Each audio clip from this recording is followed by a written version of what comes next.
हाइना के 60 से 70% बच्चे मरे हुए ही क्यों पैदा होते हैं?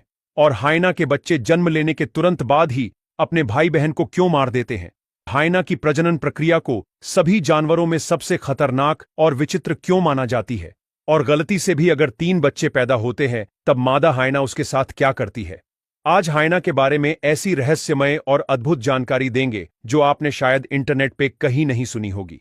हाइना के बच्चे एकमात्र ऐसे बच्चे हैं जिसके जन्म के समय पर दांत और नाखून पूरे विकसित होते हैं, आंखें खुली हुई होती हैं और जन्म के तुरंत बाद वह आक्रामक तरीके से लड़ने में सक्षम होते हैं। दूसरी ओर आप किसी भी दूसरे जानवर के बच्चे को देख लो, लायन, टाइगर या तेंदुआ, उन सभी के बच्चे जन्म के समय पर आमतौर पर अंधे, असहाय और कमजोर होते हैं और पूरी तरह अपनी मां पर निर्भर होते हैं।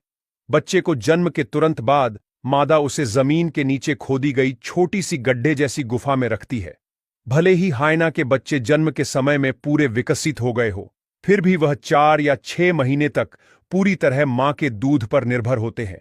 लेकिन अगर एक साथ 2 बच्चों का जन्म होता है और मां का दूध अगर दोनों को पूरा नहीं होता हो तो सिबलिंग राइवलरी भी होती है, यानी मजबूत बच्चा दूसरे कमजोर बच्चे को मार भी देता है, क्योंकि दोनों बच्चे जन्म से ही एक दूसरे के साथ लड़ने के काबिल होते हैं। यह सिबलिंग राइवलरी अक्सर तब होती है जब मादा शिकार करने गई होती है।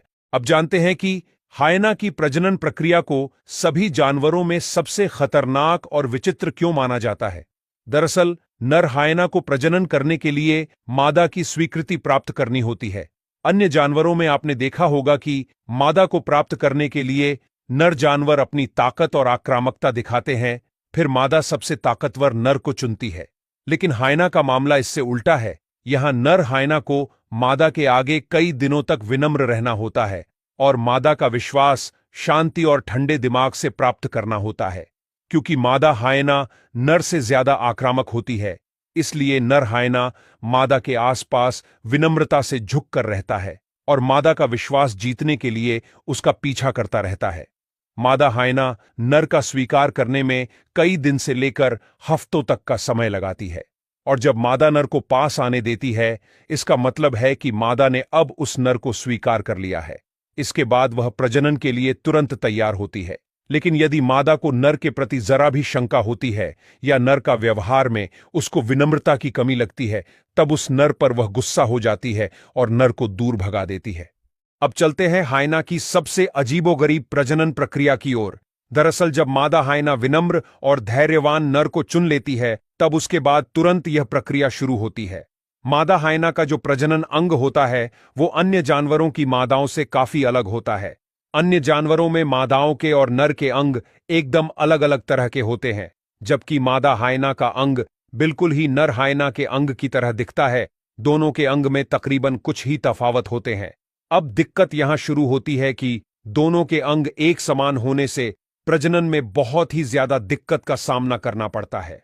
मादा जब पूरी तरह तैयार हो जाती है, तब उसका यह अंग भी नर हाइना की तरह थोड़ा बड़ा और अधिक लचीला होता है। इसलिए नर हाइना को पूरा धैर्य और विश्वास दिखाते हुए एकदम परफेक्ट तरीके से सही स्थिति में आना होता है, तभी यह क्रिया संभव होती है।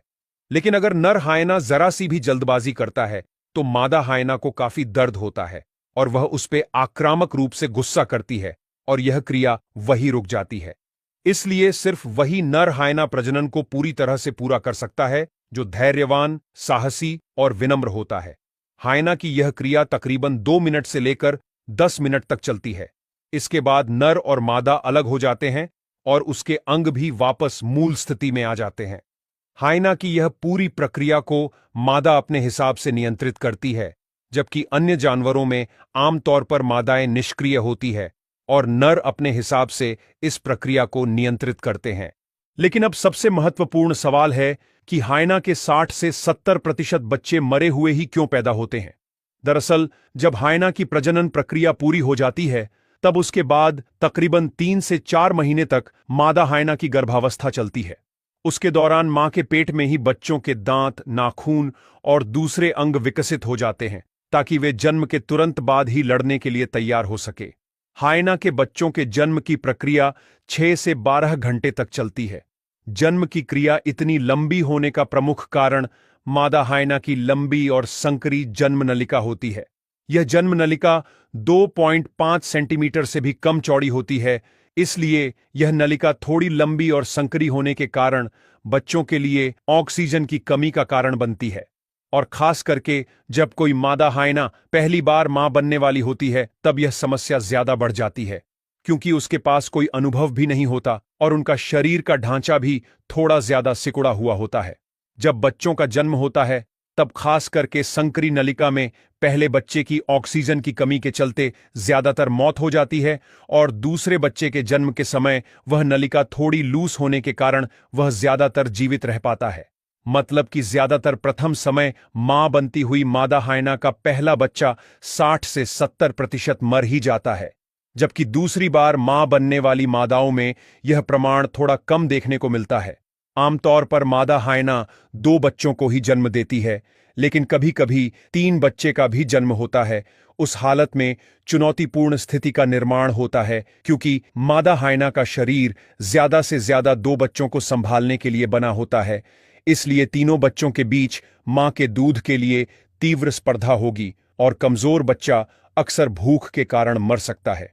दूसरी ओर हाइना के बच्चे जन्म से ही आक्रामक होते हैं और उनके पास नाखून और दांत भी होते हैं, जिससे सिबलिंग राइवलरी का निर्माण होता है।